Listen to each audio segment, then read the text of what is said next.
Inaasahang maiaangat pang lalo ang kalakalan at negosyo sa mga kanayunan sa bansa. Ito ay matapos na maglaan ng karagdagang pondo ang gobyerno bilang suporta sa maliliit at katamtamang laking industriya.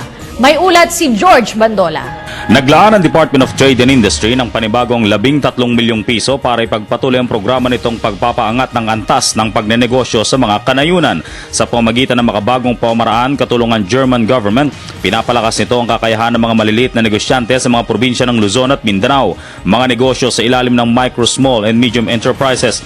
Ang nasabing pamaraan ay halos 8 taon nang pinapatakbo ng DTI at ng GIZ at nakatanggap na rin ng papuri mula sa ibang mga international organizations na nagpataas sa competitiveness rating ng bansa sa ika-71 pwesto.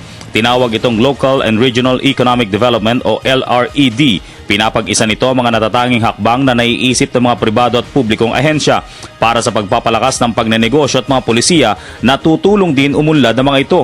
Samantala, kasalukuyang ginagawa sa iba't ibang probinsya ang iba't ibang aktibidad na magbibigay ng higit na kaalaman sa mga consumer.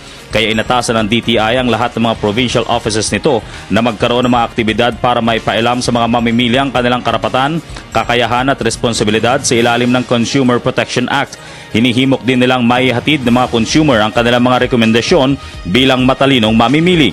Kasabay ito ng diskwento caravan na nagbebenta ng mga murang bilihin sa Western Visayas sa mga probinsya ng Aklan, Antique, Capiz, Guimaras, Iloilo at Negros Occidental.